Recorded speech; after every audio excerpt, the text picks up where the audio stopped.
Hi there, this is Shane Coughlin, General Manager of the OpenChain project. It's great to have you here on our mini summit today. Looking forward to getting quite a few interesting things done. Just for general context, we're going to kick off with a project update. We'll move into a little bit of information about different geographies. And then we'll head into a discussion on the OpenChain specification. We had a surprising amount of people register for this particular event. 656 people expressed interest. People are joining right now from various places, which is fantastic. Thank you. As we go through, there is a section for Q&A where you can type in questions. I'd encourage you to do so. This is meant to be a summit where people can learn about OpenChain or dig deeper into it. So I would value your questions and comments as we go. On the line right now for speakers, we've got myself, and we have also Mark Giese, the chair of the OpenChain specification work team. So on my side, I coordinate the global activities around OpenChain, and on Mark's side, he's the person who brings together all of the activity into the specification, building our standard. Whether you want to talk about the current version of the standard, the version that's going through ISO, or future iterations, he's definitely the right person to talk with. General project update time. Okay, so the project has been very busy because our de facto industry standard, which is seeing increased adoption around the world. Just by way of example, we had Cisco announce conformance about 2 weeks ago. This de facto standard is now being made into a formal standard via ISO. So we're going through a type of fast-track process. It's called publicly available specification. We're doing this in collaboration with something called the Joint Development Foundation. And in a nutshell, what's happening is there's a process to convert de facto standards into a formal standard in a relatively short time scale. So about 9 months instead of 50 or 60. We are doing this right now, and the voting process for our standard is underway in ISO. We expect the voting process to have completed on September 22nd. So OpenChain, as the industry standard for open source compliance, will graduate the ISO process in Q3. This is exciting because it means that when we're talking with people who are not familiar with open source, they can very easily understand and engage with the project via understanding it as an ISO standard. One example is that people in sales and procurement can easily utilize it in their purchasing decisions and discussions. We're very excited about OpenChain as an ISO standard, and that's definitely the main thing we've been focusing on this year. Adjacent to doing something like this formal standardization, we have been continuing to grow the OpenChain community. We now have local work groups meeting in China, Japan, Korea, Taiwan, India, and Germany. In July, we'll be launching the OpenChain UK work group. Each of these work groups provides a local platform and, where appropriate, in the local language, to allow people to engage with the project. It's been tremendous for us actually to learn from people in places like China about their market conditions and their requirements. This has really fed into the growth in maturity and adoption of the project in the last year or so. One quick example here is that in April 2019, we released OpenChain 2.0. the current version of the standard. And when we released OpenChain 2.0, it was incorporating a lot of feedback from people who did not speak English natively. So we managed between 1.2 and 2.0 to choose language that was much easier to understand and much easier to translate. And we have directly to thank people in countries like Japan, China, for this support and helping us make the standard better. That equally applies to our work in ISO. People have been providing a lot of feedback, suggestions, and help. When it comes to North America, We have traditionally dealt with North America via pre-existing infrastructure. So, a lot of the people involved in OpenChain are also involved in To-Do Group, which has meetings. We have some great platforms with conferences in the US, and very frequently we'd have things like this mini summit as our rolling work group. Probably due to the COVID-19 situation, we will start to introduce a more formalized OpenChain North America with online meetings on a regular schedule. Talking of online meetings, first of all, with the OpenChain project, this year we don't expect any physical travel. So everything we're doing is virtual, and we've been working on making the project more accessible and useful in that regard. We now hold bi-weekly webinars on the first Monday at 9 a.m., third Monday at 5 p.m. Pacific. And these webinars provide an opportunity to hear from and talk with speakers that we would otherwise meet at conferences around the world. Additional to these ongoing events, we have an automotive work group that holds quarterly meetings. We have a tooling work group that holds bi-weekly meetings. And we have just recently launched a bi-weekly specification discussion and drafting meeting. So we have a full roster of online activities, and everyone who's interested is welcome to join them. We will encourage that, and we'll explain it more later. I'm going to wrap up the update by saying that the project has got a terrific amount of community activity. Our mailing list has got over 3,700 subscribers.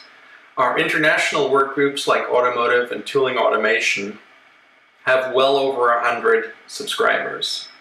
Work groups in areas like Japan is particularly busy.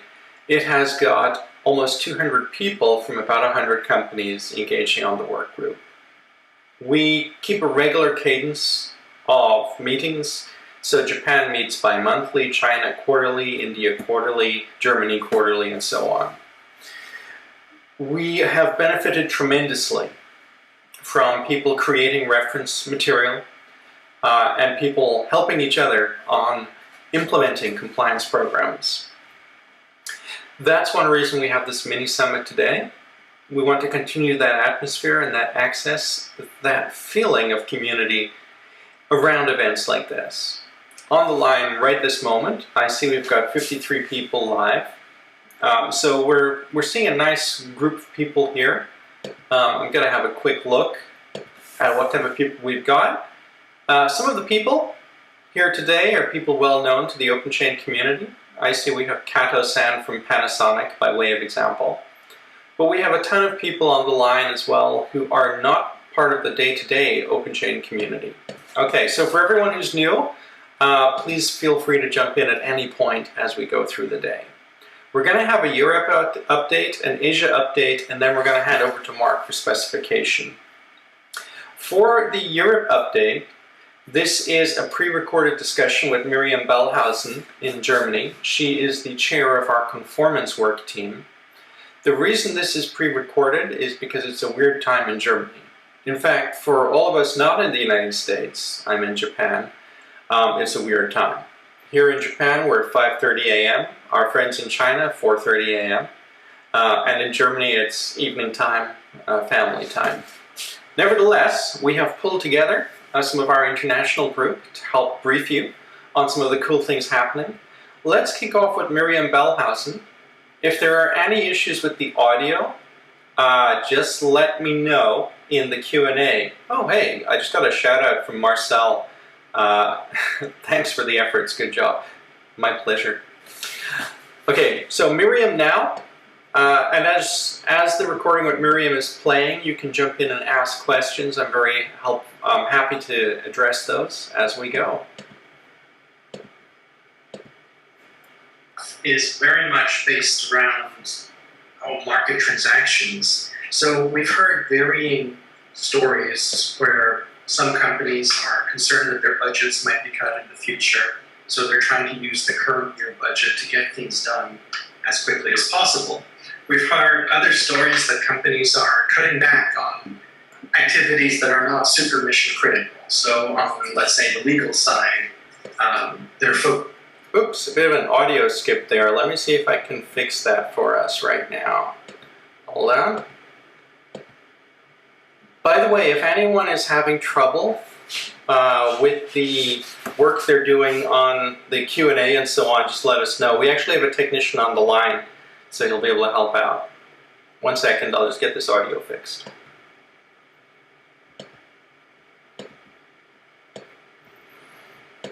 It's much more, I think, in areas that aren't mission critical. Parts of the economy where they are still holding back the numbers, infections that Their behavioral loss. Continuing to invest in improving processes, continuing nice to have improvements, or are German companies that you're aware of in Germany, in Germany,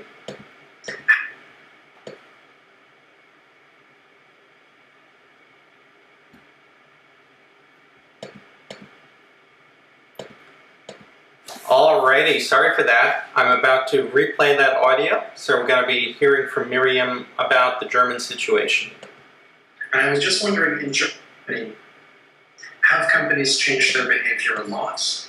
Are they reducing investment in kind of nice-to-have improvements? Or are German companies that you're aware of basically continuing as normal, continuing to invest in improving processes, continuing to invest in teams in areas that aren't mission-critical but might be strategically useful?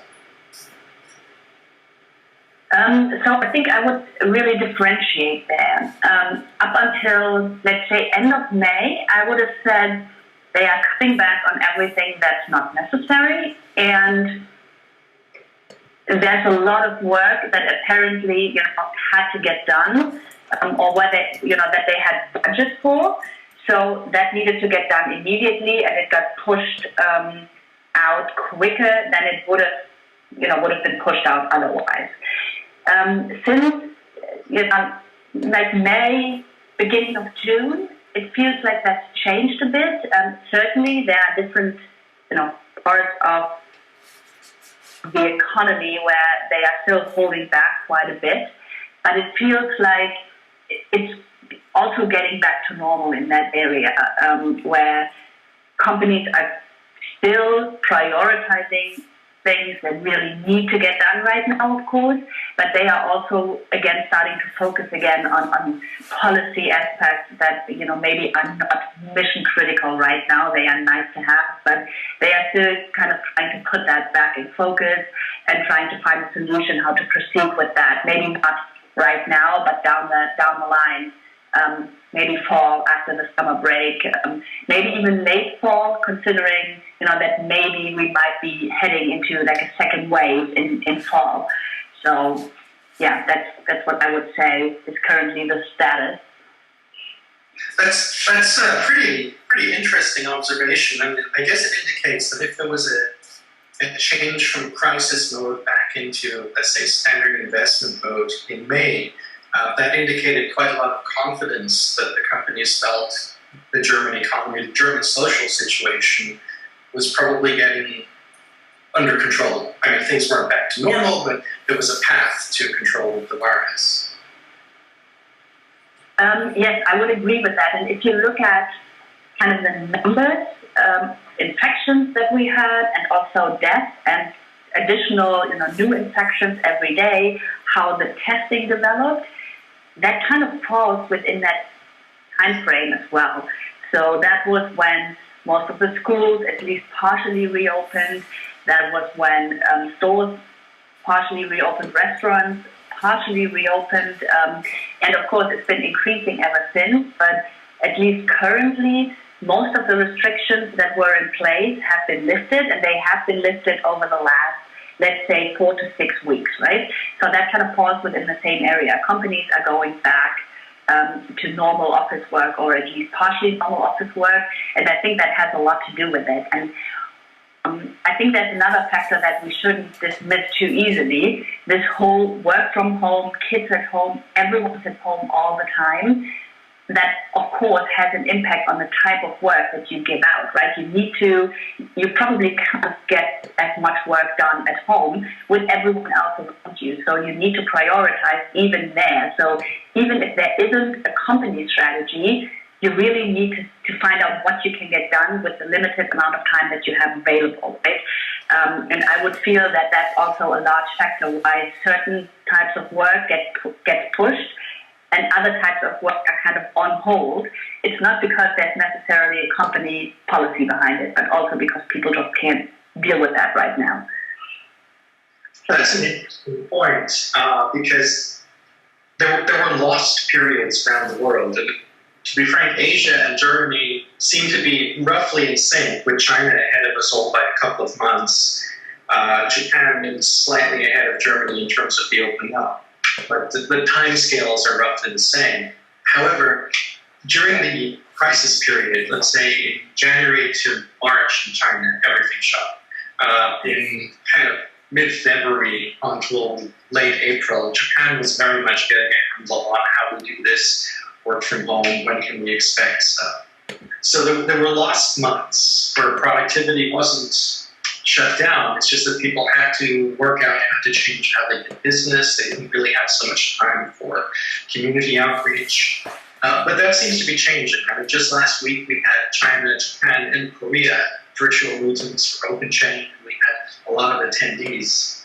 Japan was exceptional. They had 66 people on the line, which was bigger than our normal global meetings.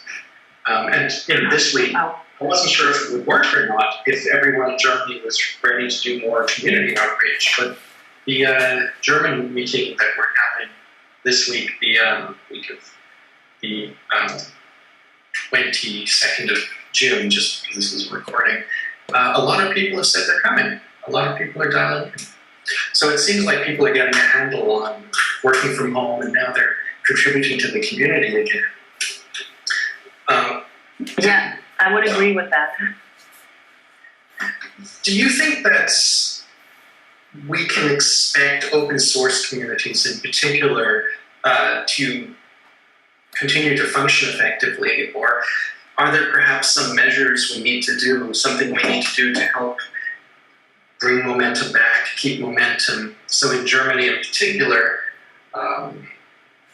do we need to have some kind of activity, let's say, ensuring that the events have specific international knowledge, or can we have events which are much more about interpersonal sharing? So do we need to change course from basically interpersonal sharing into trying to deliver more outside business knowledge to ensure people can allocate time, or will people be able to allocate time as normal? So I would say let me start that again. I would say that the pandemic is going to be a boost for open source and sharing and just in general looking at technology. And if you look at what companies are doing, it feels like over the last couple of months, a lot more companies have been open sourcing their products. And if you look at this entire discussion around the contact tracing apps, for Germany there was a big topic, everything was open source, it was all over the news, and I think it kind of got to the attention of even more people, who you were able to reach before. And with companies like in Germany, SAP and Deutsche Telekom developed this app. They are well-known companies, and probably people wouldn't have put them in contact with open source, and now everyone's realizing, well, they are actually really active in this area, and I think that's going to be a big boost for companies dealing with open source, looking at open source, or trying to find solutions like OpenChain is doing, right? I think availability of information is going to be key because it's coming up in conversations much more naturally than before. So people are going to be looking for information on everything, and entirely different topics, right? How do I open source? How do I set up a compliance program? How do I ensure compliance? Just all of these topics, right? They are just going to be coming up, and companies will want information on that. So I don't think that there needs to be a specific focus. It just needs to be made sure that people have access to information if they are looking for it, and that they can get it whenever they want to get it. So that would be what I'm seeing right now, as in what companies doing in the open source sector, right? Yeah. I would feel that if companies are focusing more on open source, there's going to be at least some more or less natural boost for the community as well. But of course, the community that doesn't have corporate backing as much as maybe necessary in some occasions, there may be bigger issues due to the pandemic, just because of cutbacks and things like that. Oh, absolutely. And I guess when it comes to, let's say, vendor activity, so we have various companies like consultancies, law firms, certifiers in Germany. Strategically speaking, there was a little bit of a concern that their business might get hit by economic cutbacks, and certainly that still appears to be potentially true in the United States, where the pandemic is not under control by any measure. But it seems in Japan, for example, that companies will be working with their vendors pretty much as normal. And it sounds like Germany might be the same in this post-May period. Yes, I would agree. As I said, I think there may be sectors where that's totally different and where actors would entirely disagree with me. But for the most part and overall, I think, yes, companies are working with their vendors as normal. Business is kind of picking up again. Also, supply chains are still disrupted, but it seems like they are not disrupted that much anymore. So, yeah, I think it's getting back to normal. And I think one factor that, again, with regard to open source, that we should keep in mind for Germany and maybe even for all of Europe is that there's a very big push from public authorities, public offices, cities, you name it, to move towards open source, to move towards open data. There's EU initiatives actually pushing and requesting open data initiatives, and I think that's going to be, again, another big move for all of these open source, open data players, where that is still moving further into the discussion and still becoming a bigger topic across Europe for the next couple of months, especially with the new legislation around open data coming into force or necessarily becoming into force in all member states mid next year. So I think that's again going to be a big push, at least in this public sector, and that always triggers through to everyone else, right? If they are requesting open, then you need to provide open at some point. And a somewhat related question to this, and we're moving away from, let's say, the open source community, OpenChain, into the more general copyright. We've, of course, famously had Patrick McCarty as a copyright troll in Germany. But his mode of operation seems to have adjusted a bit. He's not doing the situation where you go to a company with one piece of incompliant firmware, then sign a contract, and then scan all of their back catalog and come back with hundreds of potential compliance violations. Instead, it appears he's approaching companies with a potential violation and essentially charging engineering hours. The interesting thing with McCarty is that the perceived threat of McCarty himself or copyright trolls who copy him appears to be dropping. That's the perception we have in many geographies, because we haven't seen the emergence of copycats. We haven't seen McCarty's activities growing. We've seen them decreasing and more effective defense against them.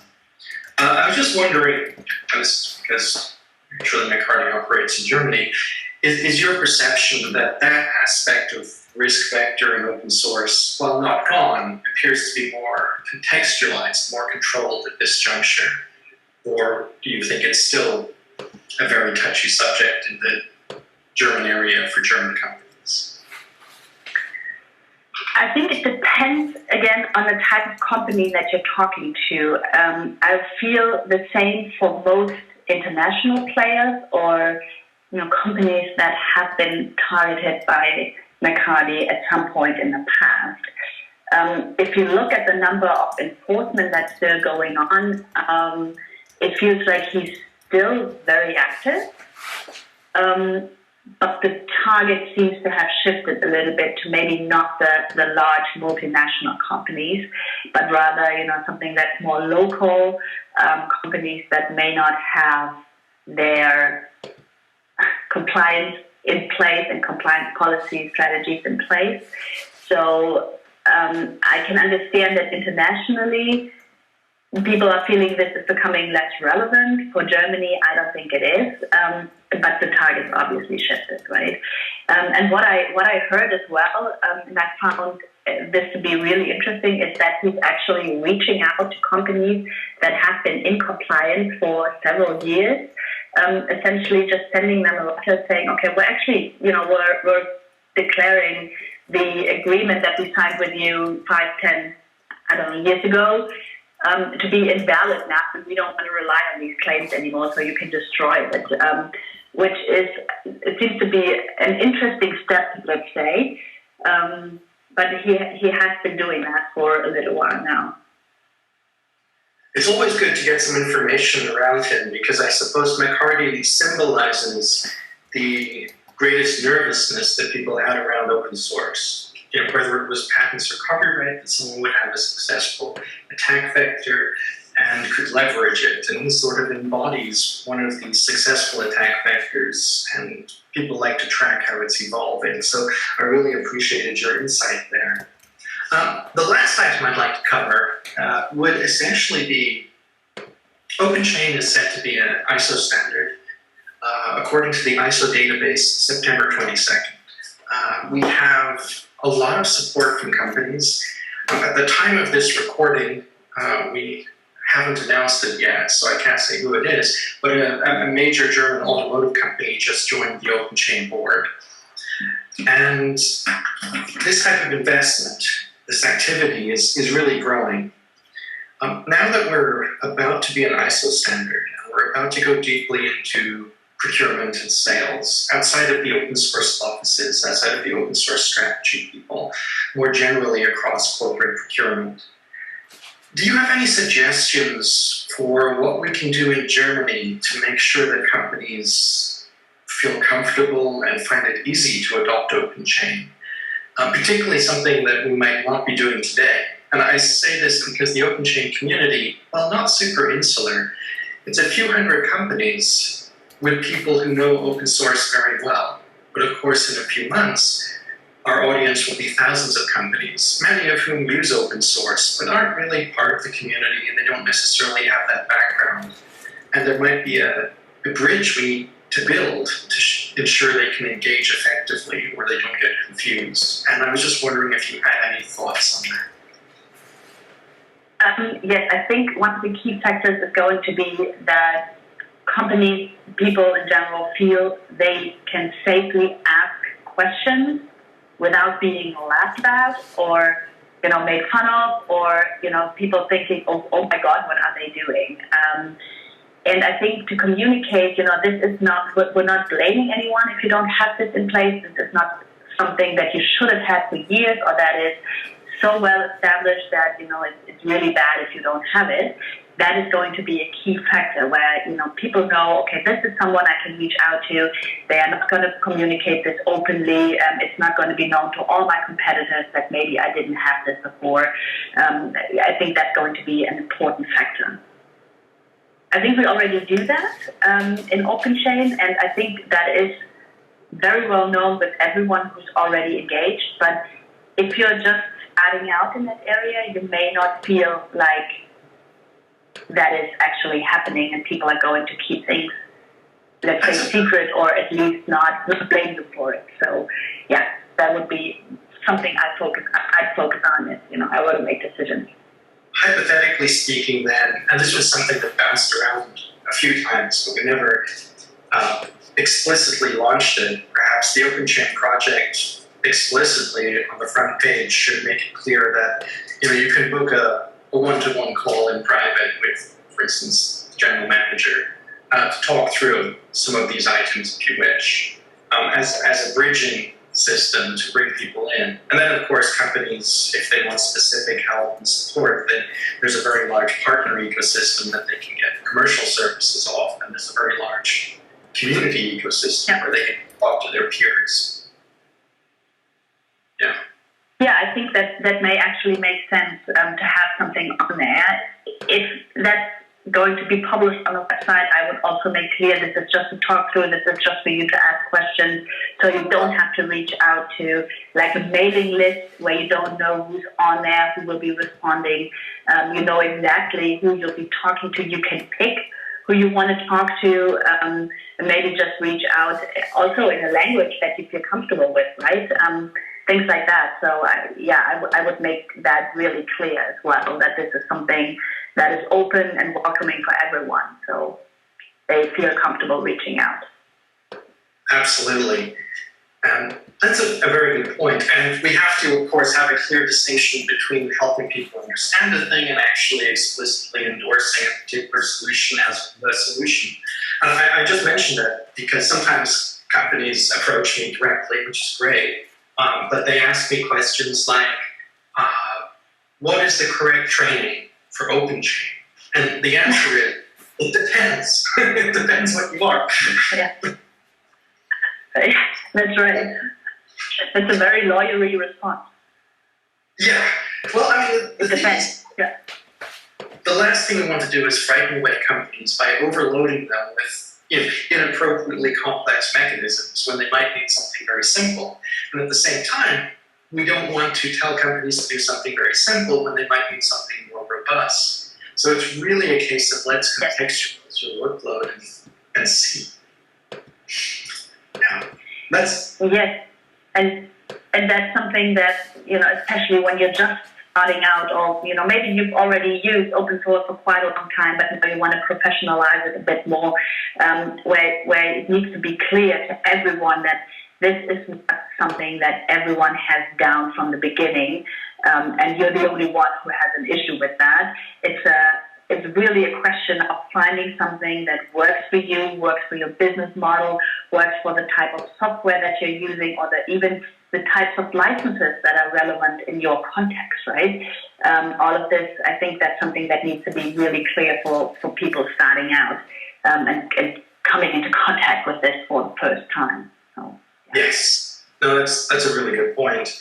And I suppose the last item would be, how do you personally manage it? Because you have on your hat the community hat of conformance in OpenChain. You've guided that from zero into a proper structured conformance approach, and led to things like our self-certification.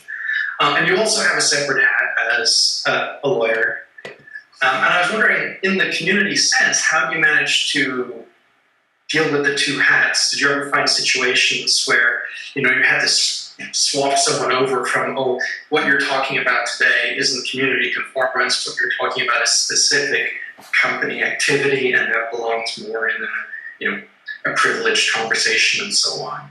Did you ever find that balance difficult, or has it just been something that works naturally in the way you approach the community anyway? I think as a lawyer, you always have to kind of balance that, because you need to have to really be able to advise on certain topics. You need to have that contact to the community, the sector, whatever you're working with. So I think that's kind of a balance everyone needs to strike if you're working as a lawyer. I personally would always say, especially when I'm talking to clients and I'm talking at events, I would always say, okay, this is something that I'm talking about as OpenChain work team chair. Now, this is something that I know from experience because I've been working as a lawyer, for example, advising on compliance projects, for example, involved in enforcement cases or something like that. So I would always try and make clear what the role is that I'm taking on at the time. And it may also be that, even within a conversation that I'm saying, okay, this is, now I'm switching from this position to this position, and that's why I know something about this, or that's why, I want to talk to you about that.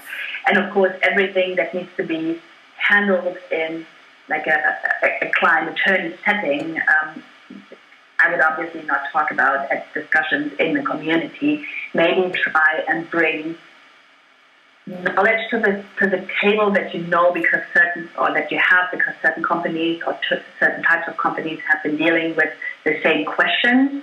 But then, of course, generalize it so that it becomes something that may be recognized by others as well as an issue that they've been dealing with.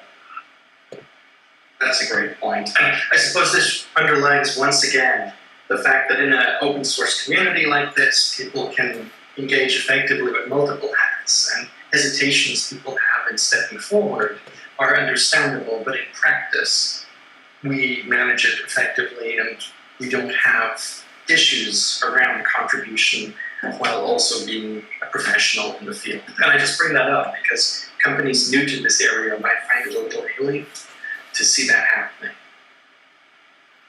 Yeah, but no one's forced to actually engage, right? You're welcome to just listen in, at least for the time being, and find out how others are doing it.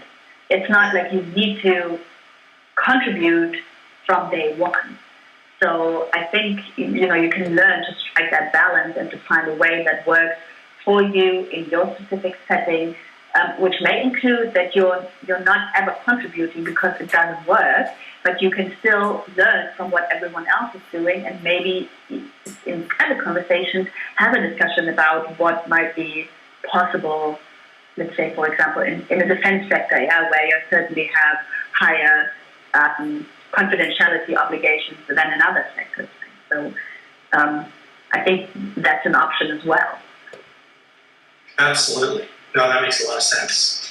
And I guess at that point, I would just note that the OpenChain main mailing list certainly embodies that. The last time I checked, incredibly, we've got more than 3,700 subscribers, which is a lot. And of course, the active community is smaller, so it's clear many people are listening and waiting to see how things evolve. Miriam, for your time today, it's been fantastic to be able to run through these items with you, and I think it'll be really valuable to people around the world in our community. Well, thank you for chatting. So there we have it, a little bit of a chat with Miriam to get the European perspective on how OpenChain is being perceived. One of the main takeaways, I think, from Miriam is that Germany's pretty much back to business as normal, perhaps with a slightly larger buy-in to open source predicted. Naturally, not exactly business as normal. Companies like Daimler, companies like BMW are going to sell significantly less product, but the shutdown situation is not preventing, since May, engagement that is useful for communities like ours. And as we mentioned in the talk, we just had a meeting in Germany which was nicely attended, and we had some really great feedback about things like local translations of information. In Asia, and that's the next section for us, the Asia update, it's very similar. I think it was just last week or the week before, we had 3 meetings, one China, one Japan, one Korea. All of the meetings were well attended. Some of them, like in China, we had a little bit of an international focus. We went over things like the McCarty issue. Some of them, like in Japan, there was a great deal of discussion about sub-work groups and so on, doing work locally. And in Korea, there was a lot of note sharing between companies. I think we had Kakao talking about how they are working in open source. It's a messenger platform in Korea. On the line today, we actually have a bunch of our Japanese community members. So just by way of example, I just had a question from Kubota-san if there will be a recording of this made available. Yes, I'm recording this and I will be making the audio available. We have people like Osaki-san from Fujitsu and Injoji-san from Toshiba. These are board members of the OpenChain project. Kato-san from Panasonic as well. So we have some great people on the line if you have specific questions for Asia. But the overarching story here is that in Asia, in Japan we have a mixture of remote and local working. In China, people are pretty much back at the office. In Korea, it's still a lot of remote work, but people are working away as usual. And of course, in some geographies, like on the situation with Taiwan, is that they never really had a problem with COVID and they're back to work. So for us in Asia, it's pretty clear that things are functioning all right. One thing that's worth noting about Asia is that some of the companies in places like China have been increasingly involved in international open source. So a good example is that Oppo, the company that makes a lot of cell phones, for instance, it recently sold its 188 million cell phone in India, they joined the OpenChain board. So they are standing alongside their peers from companies like Japan and so on, with a very strong international focus. And that's notable because for a long time we were looking at kind of open source going into places like China. Now what we're seeing is that the massive companies with huge investment in open source from China are going to take global leadership roles. Actually, we just had a meeting yesterday with our partner review and membership review subcommittees for the governing board. And the people sitting on the committee, we had Dave Marr, our chairman from Qualcomm.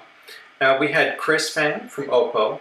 And we had SC Lin from Moxa, a Taiwanese IoT company. I think they're number 3 in the world for smart connection devices. So, you know, very international flavor on our project. And a lot of our Asian contributors are very active in building material and community that affects the global side. One thing I'd like to do here is actually bring in 1 or 2 of the Asian community members. So, Kubota-san, if it's okay for you to type in the question area, I'm just checking, what subgroup are you in the Japanese OpenChain community? Because we have, this is for the audience, in Japan it's amazing how many work teams we have. We've got subgroups for licensing, FAQ, planning. These subgroups are all working on materials and solutions for their geography. And of course internationally. Japan has a supplier education leaflet, and this supplier education leaflet was created simultaneously in Japanese and English. It has subsequently been translated into Korean, simplified Chinese, traditional Chinese, and it's gone around the world. It's been remarkable how that information has passed through.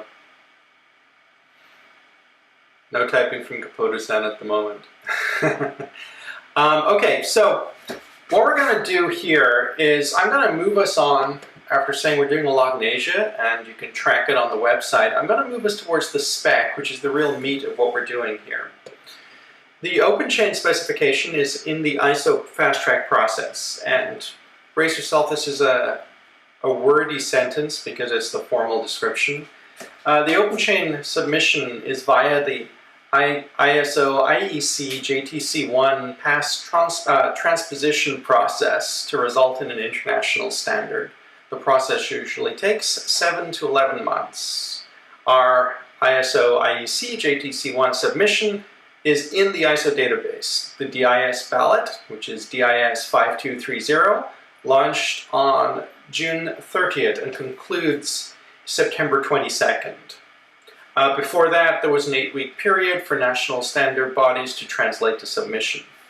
Depending on the DIS ballot result and comments received, there may need to be a further FDIS ballot, which could take 8 weeks, or that will be skipped and will just be an international standard. The actual international standard will be published within 6 weeks of the DIS ballot if there are no further comments or requirements. And that has been done with great help from some of our friends in the OpenChain board. Osaki-san from Fujitsu, for example, has been super helpful here. David Rudin at Microsoft, fantastic. Seth Newbury over at the Joint Development Foundation, and our past mentor, Brian McAuliffe. Long story short, OpenChain 2.0, becoming an ISO standard, functionally identical OpenChain 2.0 and the ISO standard. We're going to be hosting the ISO formatted standard on our website. It'll be freely available. We're going to label it OpenChain 2.1 because its formatting has changed, but none of the requirements have changed. That said, this is an open project. We never stay still. And with OpenChain, one of the important things for us has been, how do we capture the feedback? I mean, as we go out there in ISO, as thousands or tens of thousands of companies work with OpenChain, we're going to be getting feedback from a lot of people about the standard. And we want to make sure that from day one we can capture that effectively. We don't plan to replace or update our ISO standard at any high speed because it takes a long time to deploy standards in procurement, we know that. We do plan to start taking notes right now. And in fact, last month, we launched that process in June. So we're having bi-weekly specification meetings chaired by Mark Giese to take on board suggestions, comments about the current OpenChain standard and what can happen in the future. Some of these comments and suggestions will be resolved by making reference material, clarification material, as needed. Some of these comments and suggestions will be incorporated in future drafts of the standard. What I'd like to do is to hand over to Mark now to let him talk through a bit about how that process goes. This is separate from our ISO standard publication. This is about how we capture the feedback and how that feedback informs the future. And it's a very important process because this is a genuine community project. It means everyone's voice is heard and everyone's opinion is counted.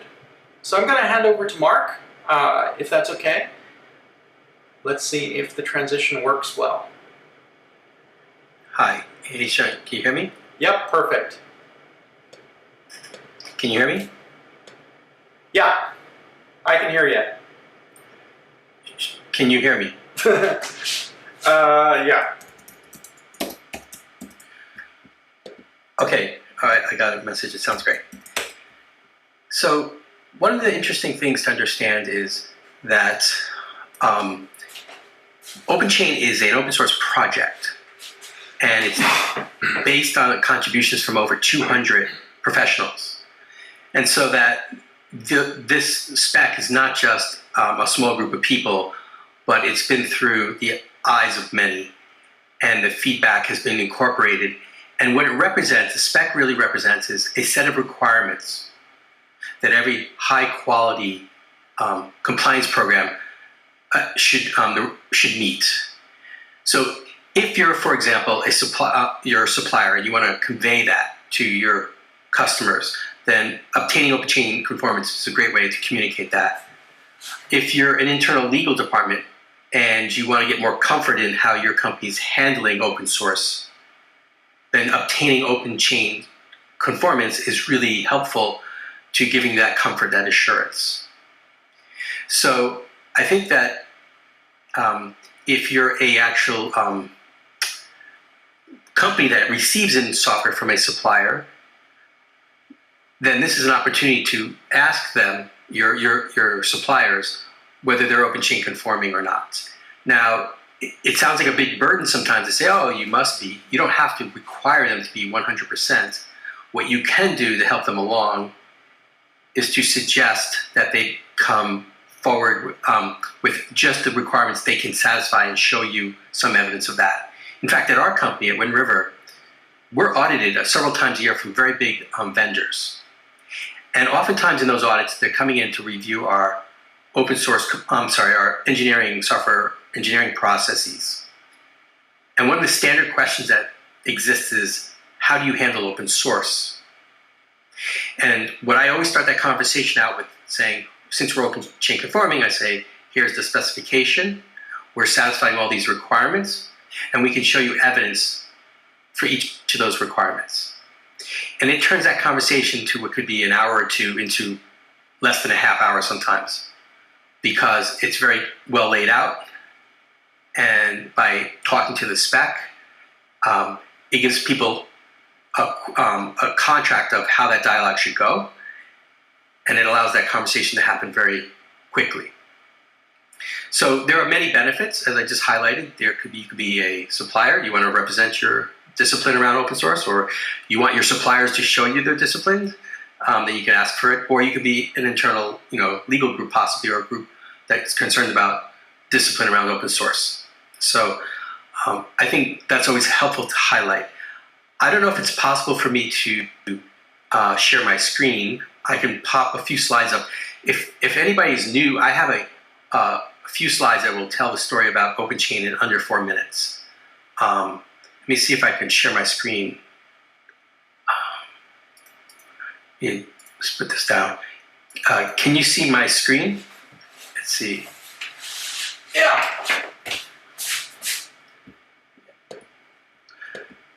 Actually, hold on a second here.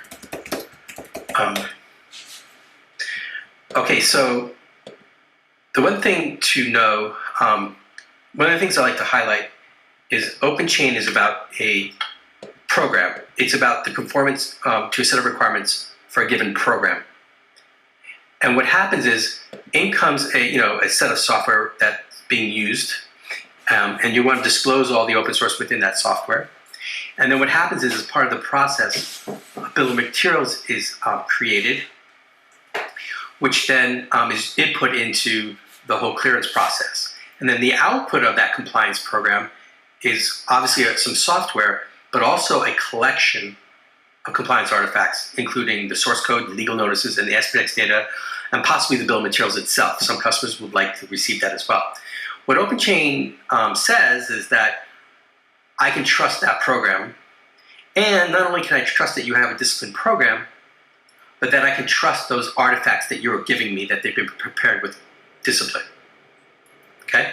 I always like to highlight, when I think about the OpenChain spec, I think about 6 core pillars that it represents. It ensures that every company that is OpenChain conforming has a policy in place, and that policy is communicated effectively, that you have training and all the key people have been properly trained, that you have all the required roles and responsibilities properly assigned and resourced, and that also, as part of that process, you are able to create a bill of materials along the way. And that's really important, because without that, you don't know really what's in the code, and with it, it could be very, very useful for many activities, not just open source compliance, but also security or export. And then also, the spec then has a set of requirements around ensuring that you prepare the proper compliance artifacts, and then that if you have an opportunity to contribute back to the community, that you have a proper policy in place. And in a nutshell, if you didn't know what OpenChain was, this is one of the best ways to think about it in the most simplest sense. Okay. And by the way, when I get audited from a outside vendor, I always put up these slides to articulate that. So if you ever looked inside the spec, we're not going to go through the spec in great detail, but the one thing to understand about the spec is that if you ever look at it, it's pretty straightforward and simple in its language, and it's not a ton of pages to wane through. It's really 12 pages with a lot of white space. But the key point here is each of those pillars we talked about, you have a simple requirement, and then some core, what we call verification artifacts that you have to satisfy.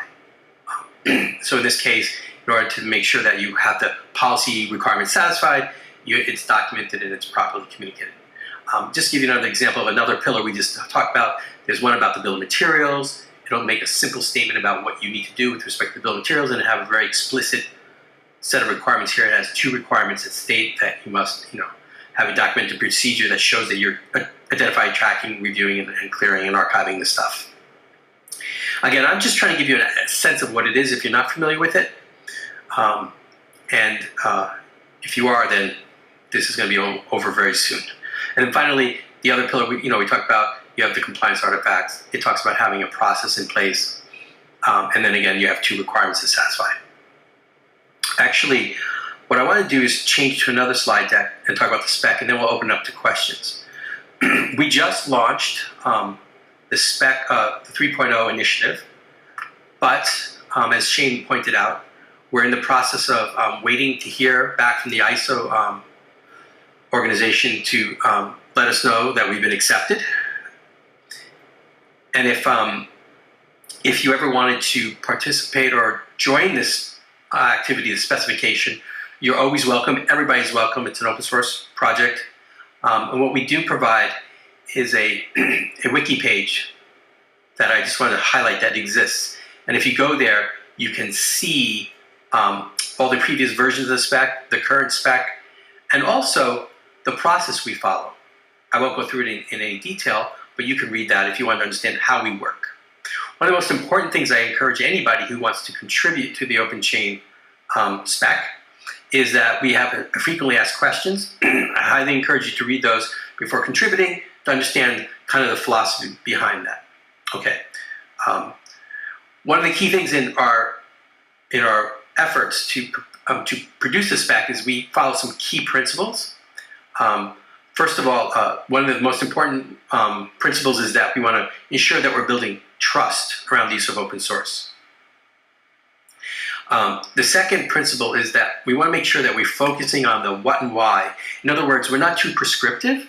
We're simply stating some high-level requirements that we believe every high-quality compliance program should have. We're not dictating to you how to do it. There are many ways to do it.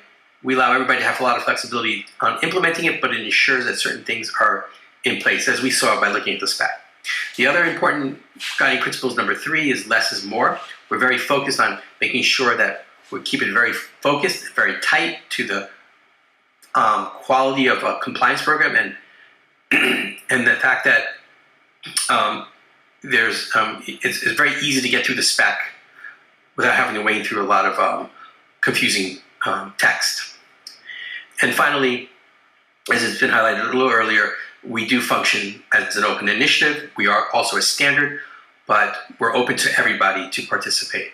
And as I noted earlier, we've had over 200 people provide feedback on the current version that we have out today.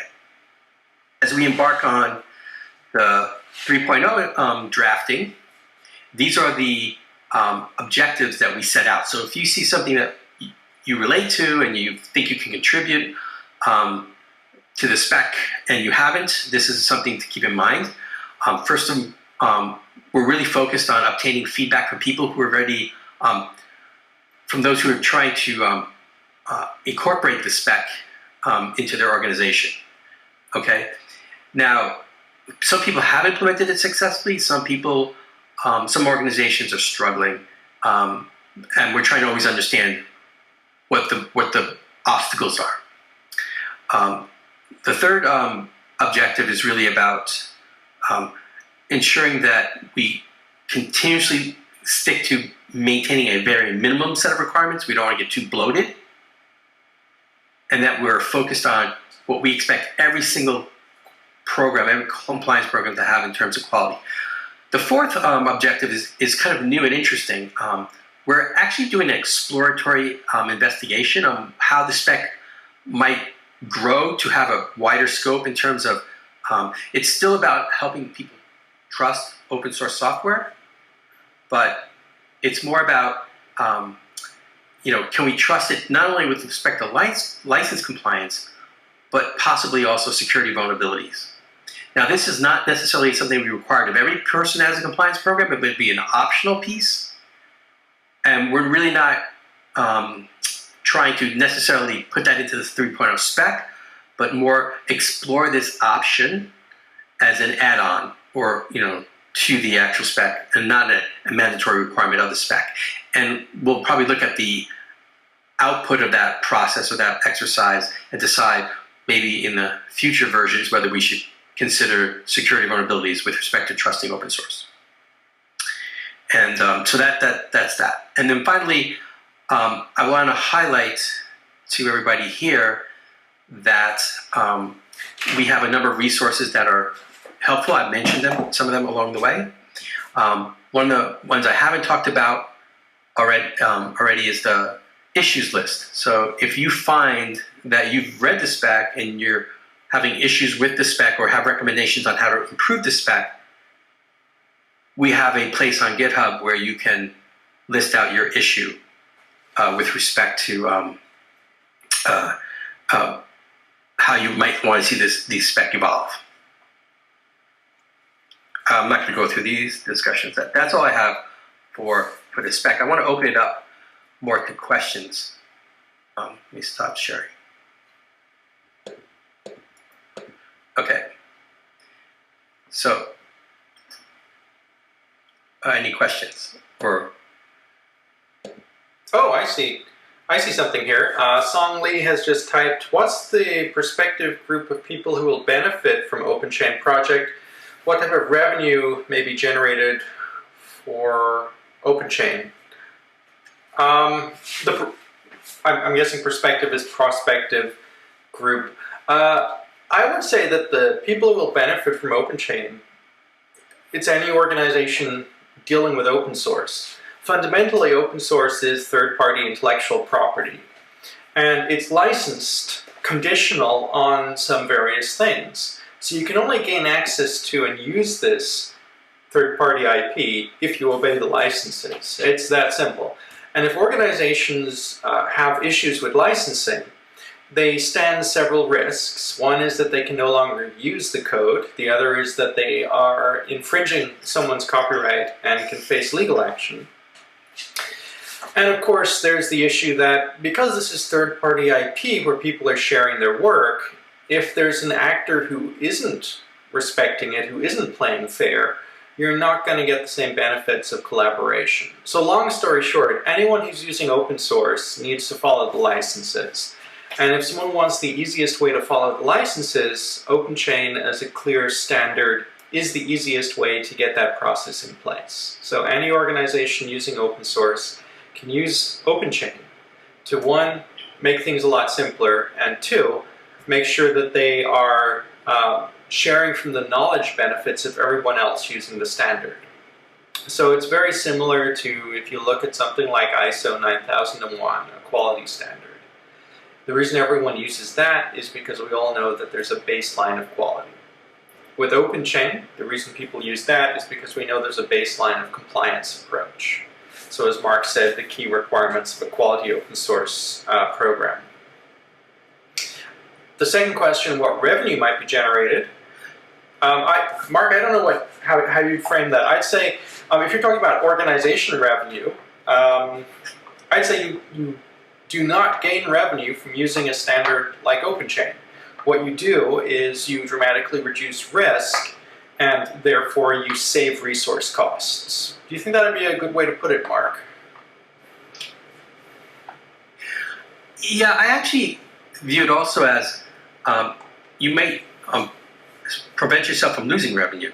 And what I mean by that is when you deal with your customers and you enter into contracts. So Wind River is like in the middle of the supply chain with respect to delivering software. And oftentimes our software serves as like the nervous system of our customers' devices. For example, we offer up a commercial grade Linux. Now, we enter into a lot of contracts, and I can tell you that there are certain contracts we're just not going to sign if we don't have a certain kind of discipline around open source.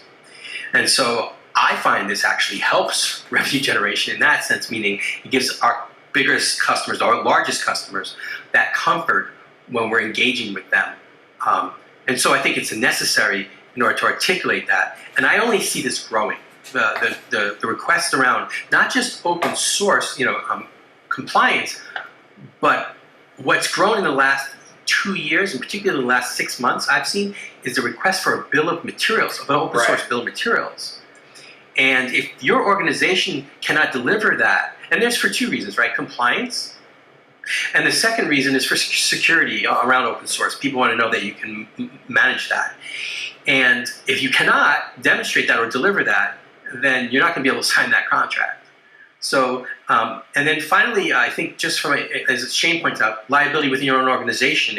If you mess up and somehow you get into a certain situation where you're not properly handling the open source. I've seen one case where a company was trying to get acquired, and they really botched up the management around open source, and the acquisition deal didn't go away completely, but a major haircut on the valuation took place. So I think if you're a company and you just want to make sure you're highly, you're doing all the right things, then I think that, especially, if your company could be sold, I think you want to get comfort internally, then I think having OpenChain conformance give that comfort is critical.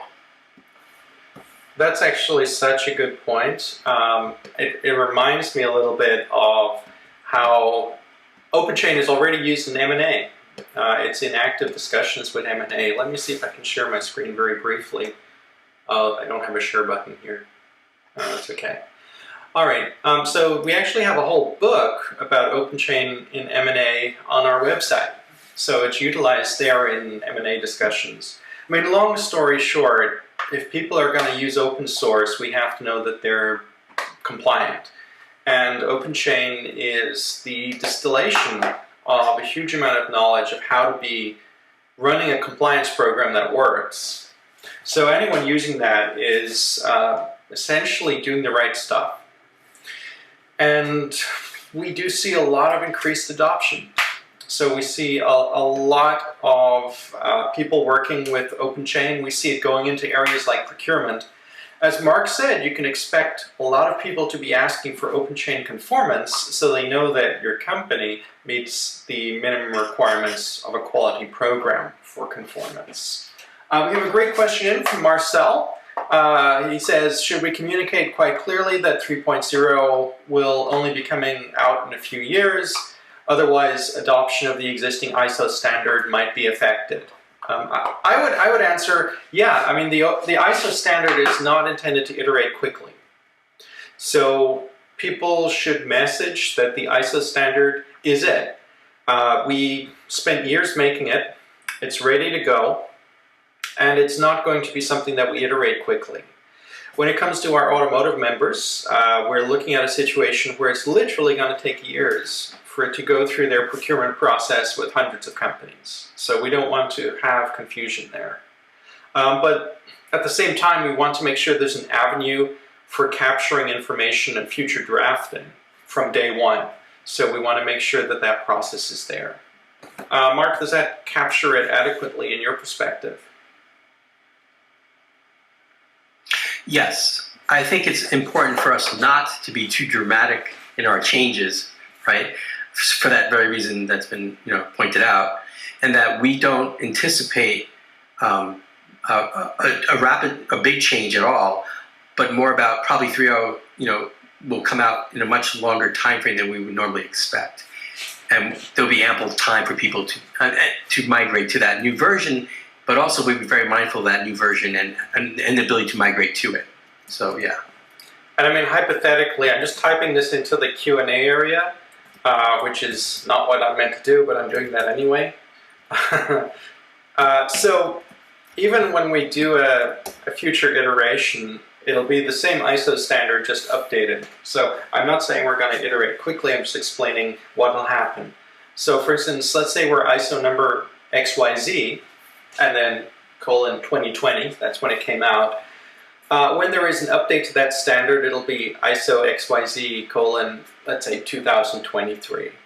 And this will make it very clear that it's the same standard and it's the same process of iteration that we see in other standards, whether it's ISO 14001 or ISO 26262. That's quality and functional safety. So we're going to fit very neatly into the ISO process. But yeah, communicate to people that what is there now, OpenChain 2, and what will be there very shortly, the ISO standard, which we're calling 2.1. They're functionally identical. So anyone who's OpenChain conformant with OpenChain 2 or 2.1 will be ISO conformant. And these organizations can expect that conformance to be both valid and useful for years. Oh, here's an interesting one. This is Song Lee. How should the syntaxes, compilers, standards in the source code be expected to keep up while the industry is involved? Oh, evolving. So I think I would separate very clearly here code development and something like OpenChain, which is process. The process for open source compliance is not something that iterates quickly. The code going through the process might iterate quickly, but that has no impact on OpenChain. Mark, do you think that would be a good way to capture that? Yes, I think you did. You nailed that one in terms of program versus a discipline. Yeah. Yeah. And instead of tooling, it's different. OpenChain is the first standard from Linux Foundation, the first formal standard, ISO standard, in 14 years. The last time we did one, it was Linux Standard Base, which described the base Linux system. And Linux Standard Base had great utility in the early days for things like enterprise Linux adoption. But as Song Lee pointed out, code iterates pretty quickly. So Linux Standard Base set the baseline for Linux in areas like enterprise. But of course, Linux itself evolved relatively rapidly past that. And with something like that code, you could end up iterating the standard quite frequently. So you could end up iterating a code standard at a much more rapid pace than you would iterate a process standard. But OpenChain is a process standard. The code that's going through the process, it doesn't matter. I mean, we say, for instance, know what your inbound code is. And you can do that automated, you can do it manually, it doesn't matter. So that means that as you iterate the technical process, you're not changing the compliance process. You're just enhancing those particular inflection points with the tools at hand. So our standard doesn't change with the code. Yeah. I think the other thing to highlight there is the standard describes a high-level overview of a set of requirements, although your compliance program itself can evolve and still satisfy the obligations of the spec. So that doesn't mean your program will stay stagnant either. For example, I've seen places where people are constantly looking at how we can automate compliance, right? That's a common discussion. I see that in the tools group. And so you might still be building a bill of materials, which is a requirement of the spec, but how you build that bill of materials gets more efficient, possibly through using new tools or new automation techniques. So I think you need to, we always have to separate out the spec in a high-level set of core requirements versus the ability for your program to evolve continuously. That's a really good point as well, because when it comes to something like software bill of materials, if people are using a standard like SPDX, which incidentally will be the next standard by Linux Foundation, SPDX is a software bill of materials. OpenChain is the first through JDF, SPDX will be the second, so you can expect them later this year or early next year. If you're using something like SPDX, that standard is designed to be human readable or machine readable. So you can automate it. You can automate it in multiple different ways. It just doesn't matter. The standard is still the standard. So that's to Mark's point. We have a question from Fabian about compliance rate of adoption in certain industries. Are some industries more compliant because of, let's say, massive companies in the field? Are people more quick to self-certify in some industries and are other industries in the dark? Yeah, Fabian's asking, will there be a tidal wave in automotive for VIAs? Or do people already do this and it's just phrased differently? It's an interesting question. What do you think, Mark? Well, I definitely think there are certain kinds of industries that have embraced open source and also might have a slightly higher risk profile around the use of open source. Not that open source is more risky, it's just that they're out there more in volume. So for example, a lot of device vendors, the Internet of Things world, they are putting out devices and they're putting them out in the hundreds of thousands, if not millions. And if they ever end up with a problem with open source, then that's going to be multiplied by the number of devices they have in the world. So I do see, and by the way, I think those are the kinds of companies, especially the companies that do a lot of embedded software, really got on early to this process, and also with SPDX. I felt that were the drivers also behind SPDX. When you have an industry that has a slightly different risk profile, then yeah, I think you're going to see more reluctance to come on, or not as, they won't be the early adopters. As far as automotive, I'm not experienced with the automotive industry. I have more experience with the aerospace and defense, but I think that my take on the automotive industry is that it seems like open source is starting to take off, especially in the last 5 years, in terms of understanding it. And I've seen them, resourcing open source more than they have done it, in time in the past. And so I anticipate the automotive industry becoming more and more savvy or understanding the value proposition around open source. And as they understand that the great benefit, I do think you're going to see more. But I think it'll probably be, the tidal wave will come when the automotive manufacturers are requiring their suppliers, or their top tier 1 suppliers require their top tier 2 suppliers. However, one thing I think they can do is not necessarily expect all the suppliers to move very quickly, but to incrementally put rules around incrementally adopting OpenChain within their supply chain. So for example, they can say to a supplier, all right, I know that you don't have it today, but tell me where you are. We'll accept that and show me your get well plan in the next 2 years to get to the compliance or conformance. And I think that's more likely to happen in the automotive industry. I mean, I guess the industries where we saw the most interest, initially definitely embedded, mobile, huge.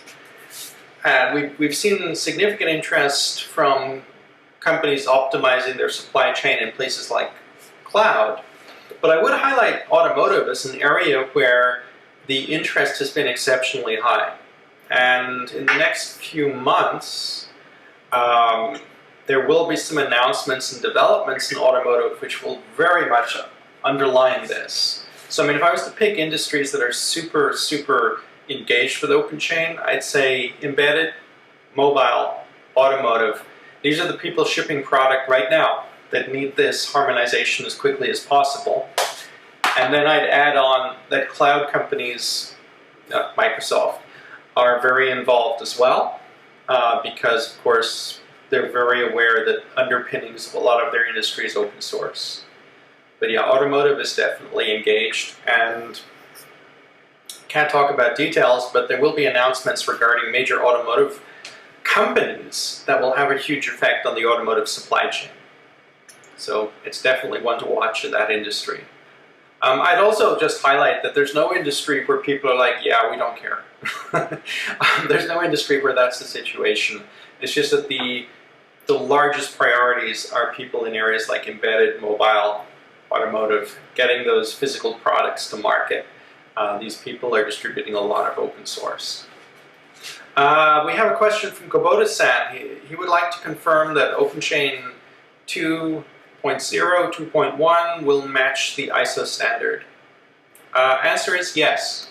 OpenChain 2.0, our current standard, is functionally identical to what will be the ISO standard. OpenChain 2.1 is just OpenChain 2 formatted for ISO. So anyone who's OpenChain 2 conformant will be conformant with the ISO standard. And you can check that on our website using our online self-certification web app. It's free. And that will allow you to essentially become ISO conformant. So you can actually become conformant with OpenChain today, and as soon as we have the ISO number published, you'll know that you're conformant with that ISO number. That's one reason that a lot of companies that are in our community that are OpenChain 2.0 conformant, they're a little bit ahead of the game, because on day one that the ISO standard is out, they're ISO conformant. So yeah, Kubota-san, if someone adopts OpenChain 2.0 or 2.1, that is the ISO standard, and they will be ISO conformant. The question about ISO certification, you can self-conform to an ISO standard. You can choose somebody to do an independent compliance assessment, or you can choose third-party certification. These are three options, and it's entirely dependent on your industry. So in areas like, let's say, mobile, most people are self-certifying. In areas like automotive, at this juncture, most people are self-certifying, but a lot of people are interested in independent compliance assessment, having a third party check what's going on. And some entities are interested in full third party certification, where an organization like TÜVSÜD or PwC actually certifies you. These are all options, but yeah, you can self-certify to OpenChain today, OpenChain 2.0, and that will make you ISO conformant. So it's a good time to do it. So, being very explicit about this, Cisco announced OpenChain 2.0 conformance about 2 weeks ago. And as soon as the ISO standard is out, they're conformant with that ISO standard. So it's a nice market position. Anyone who adopts OpenChain in the next few months will essentially be in a great position for both marketing and practical deployment in September. Mark, I think Wind River is the only company maybe that has self-certified to every version of the OpenChain standard, if I recall correctly. We are, with all the other versions. Not sure who else is, but yeah, we definitely are. And it's actually been a big plus for, like as I discussed earlier, for the several different reasons that we see value in OpenChain. It is interesting how the OpenChain conformance is useful for companies in sales negotiations. I mean, it's useful for procurement because you can make sure your suppliers are doing the right thing. But in sales negotiations, you can say, hey, look, we're using an industry standard. This is clearly, unambiguously, how you do open source compliance. And we have I don't know how many people here are aware. I've even had people... Yeah, go for it. Oh, I'm sorry. I was just going to say that we've had dialogues with customers, and I've talked to them about how we're OpenChain conforming, kind of educated them a little bit, and they turned around and they put that terms in our contract that we will, maintain OpenChain conformance. So that's pretty good. I mean, yeah. So it's been very practical for you in the customer sense. Mm-hmm.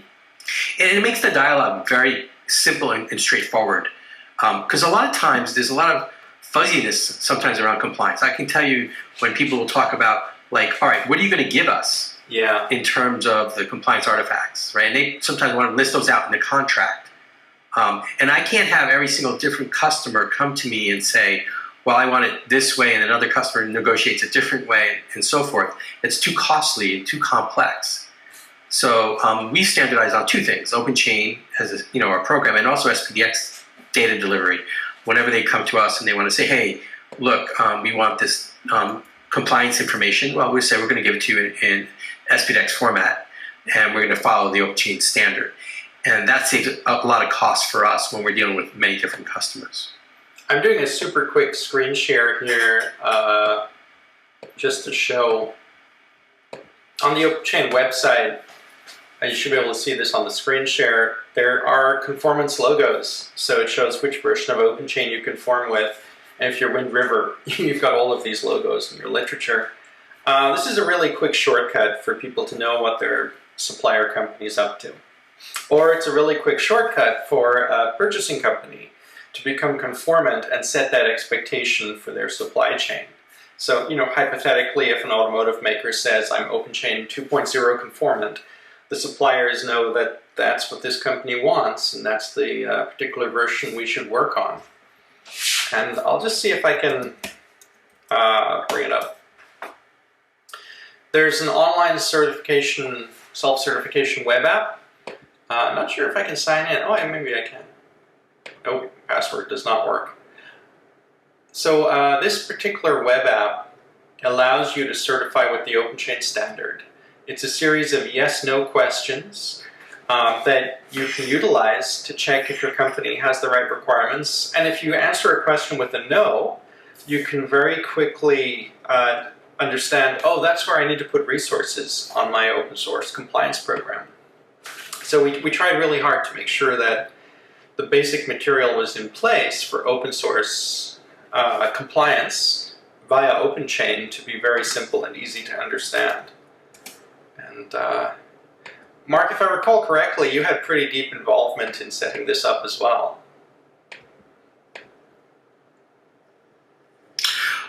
Yeah, we were one of the first ones to go forward with it.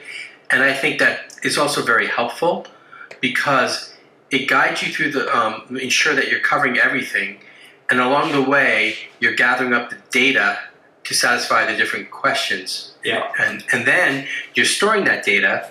And so what we are actually audited by our customer, we can easily pull out the data that we gathered up to satisfy each of the questions. And just to that So point, it was very helpful even after, yeah. I mean, just to that point, the current spec is split into 6 parts. And here under part 4, the second yes/no question is, do you archive copies of the compliance artifacts of the supplied software?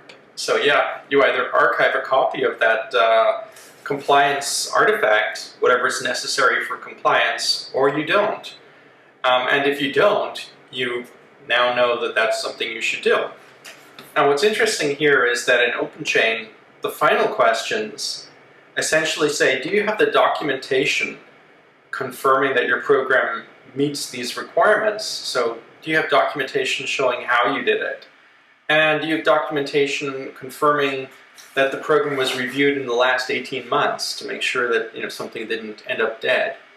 So in this sense, if you go through the spec, the first 5 sections are about answering questions about doing the right stuff. Do I have this? Do I do that? And then the last section is confirming that you have a record of doing that stuff, which is useful for you, but it's also useful for your customers, because they can say, let me see the record. Let me see if I'm happy with how you did this. And then they can go back and say, I'm happy with everything you did except this process point, which I would like improved. And I think that allows OpenChain to be policed by economics. It allows your own supply chain to determine what's appropriate, your customers to decide what's appropriate with the companies. That's how I describe it. Do you think that's accurate, Mark? Yeah, and this is also, yes, I do. And I also found it very useful when we were acquiring a company recently. And we were sitting down doing the due diligence, and I'm always brought in to help out with the open source due diligence part of the transaction. And what I did was I took this list of questions, and I walked through with the target company and got them to answer it. I understood that they would not be OpenChain conforming, but I understood where the gaps were when I was done, and this was a great guide for that. That's a very good point. So that when we did bring them on board, we knew where we could actually work, fill in the gaps. And side note, it also, if someone's got a lot of messes in what they're doing during an M&A discussion, no doubt you can push down the price too. It's a win-win. Yeah. Yeah, so I mean, it's actually surprising. Our online self-certification questionnaire, all of it's private until you fill it all out and you choose to submit it for conformance. But you don't have to. You can just sign in, use the questionnaire, save your answers, and that's it. You can use it entirely privately. And we found out that 50% of the companies using this are using it for conformance activities. So they're thinking about, will conform with the OpenChain standard. But 50% of companies using this are utilizing it for health checks and internal resource allocation. So in other words, they're finding out, how's our compliance program looking, and where do we need to invest? So those companies are not precluding, I'm not saying we'll never conform, but they're utilizing this online resource to refine what they do, to save time, to save money. And personally, I think that's a sign of success. I mean, Mark, it means that not only are people checking boxes to get a standard, they're using what we have to be more effective in their company, to use less resources and to have less risk in an easier way. Definitely. And I think what it does is, and this is a very important point, a lot of times I see companies come and they say, I don't know where to start, right? We want to do this compliance thing, but where do we start? Right. And I think this focuses everybody and makes it a much more efficient task by following this checklist and giving clear guidance. So yeah, I think it does help with efficiency just on that aspect alone. And I suppose one final note is that every version of the OpenChain standard is a great starting point. So it's not a case of OpenChain 2 is miles better than OpenChain 1. It's just we've iterated, we've improved the translation of language and so on. So let's say hypothetically your customer company is OpenChain 1.1 conformant and you're a supplier and they say, well, I want you to be OpenChain 1.1 conformant. That's no problem. You just log into the web app, you just choose your version, and you have the questions appropriate to that version of the standard. So we've made sure that this whole thing can work across multiple years of procurement, multiple different decisions by suppliers and customers. We've built this as flexible as possible to solve the real world problem. We're out of time, so if anyone has one last question, you're welcome to type it in. Otherwise, we're going to wrap it up here. Mark, I got to say thank you for making time to walk through where we are at with the standard. If it's okay with you, I have a recording of your section with the slides, and I'd like to, include that if possible in a recording.